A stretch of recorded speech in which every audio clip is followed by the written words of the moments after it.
ಮಧ್ಯಪ್ರಾಚ್ಯದಲ್ಲಿ ಶಾಂತಿಯ ಹೊಸ ಅಧ್ಯಾಯ ಆರಂಭ ಆಗಿದೆ. ಯುದ್ಧ ಅಂತ್ಯ ಆಗಿದೆ. ಶಾಂತಿ ಒಪ್ಪಂದ ದೃಢಪಡಿಸಿದ ಇರಾನ್ ಕಡೆಯಿಂದಲೂ ಕೂಡ ಶಾಂತಿ ಮಾತುಕತೆ ಆಗಿದೆ ಅನ್ನೋದು ದೃಢಪಡ್ತಾ ಇದೆ. ಇಷ್ಟು ದಿನ ಅಮೆರಿಕ ಅಧ್ಯಕ್ಷ ಡೊನಾಲ್ಡ್ ಟ್ರಂಪ್ ಅಷ್ಟೇ ಟ್ವೀಟ್ ಮಾಡ್ತಾ ಇದ್ರು, ಶಾಂತಿ ಒಪ್ಪಂದ ಯಶಸ್ಸಿನ ಹಾದಿಯಲ್ಲಿ ಸಾಗ್ತಾ ಇದೆ ಅನ್ನೋ ಮಾತುಗಳನ್ನ ಹೇಳ್ತಾ ಇದ್ರು. ಆದರೆ ಇರಾನ್ ಇದಕ್ಕೆ ಒಪ್ತಾ ಇರಲಿಲ್ಲ.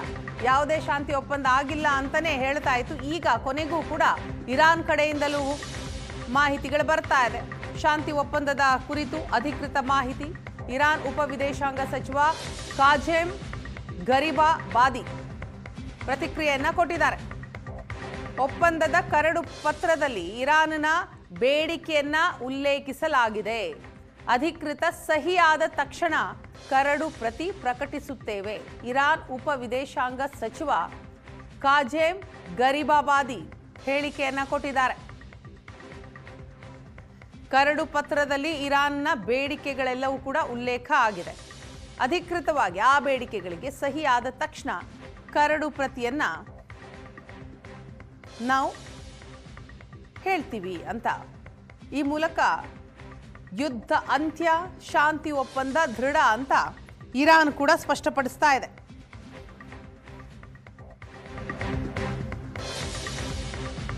ಅಮೆರಿಕ ಇರಾನ್ನ ಮಧ್ಯೆ ಶಾಂತಿ ಒಪ್ಪಂದ ಯಶಸ್ವಿಯಾಗಿದೆ. ಜೂನ್ 19ರಂದು ಸ್ವಿಟ್ಜರ್ಲೆಂಡ್ನಲ್ಲಿ ಅಧಿಕೃತ ಸಹಿ ಬೀಳೋದೊಂದು ಬಾಕಿ ಇದೆ. ಈ ವೇಳೆ ಗಾಲಿಬಾಫ್ ಅಬ್ಬಾಸ್ ಅರಾಕ್ಚಿ ಭಾಗಿಯಾಗುವ ಸಾಧ್ಯತೆ ಇದೆ.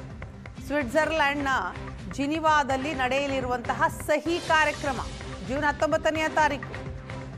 ಇರಾನ್ ಸಂಸತ್ ವಕ್ತಾರ ಗಾಲಿಬಾಫ್, ವಿದೇಶಾಂಗ ಸಚಿವ ಅರಾಕ್ಚಿ, ಇರಾನ್ನ ಪ್ರಮುಖ ನಾಯಕರ ಸಮ್ಮುಖದಲ್ಲಿ ಸಹಿ ಕಾರ್ಯಕ್ರಮ ನಡೆಯುತ್ತೆ. ಆ ಕಾರ್ಯಕ್ರಮದಲ್ಲಿ ಸಹಿ ಹಾಕಲಾಗತ್ತೆ. ಅಮೆರಿಕ ಇರಾನ್ನ ಮಧ್ಯೆ ಶಾಂತಿ ಮಾತುಕತೆ ಒಪ್ಪಂದ ಯಶಸ್ವಿಯಾಗಿದೆ. ಜೂನ್ 19ನೇ ತಾರೀಕು ಕರಡು ಪ್ರತಿಗೆ ಸಹಿ ಹಾಕೋದೊಂದೇ ಬಾಕಿ ಇದೆ. ಸಹಿ ಕಾರ್ಯಕ್ರಮವನ್ನು ಕೂಡ ಹಮ್ಮಿಕೊಳ್ಳಲಾಗಿದೆ. ಅದು 19ನೇ ತಾರೀಕು. ಪ್ರಮುಖ ನಾಯಕರು ಈ ಸಂದರ್ಭದಲ್ಲಿ ಭಾಗಿಯಾಗಿರ್ತಾರೆ.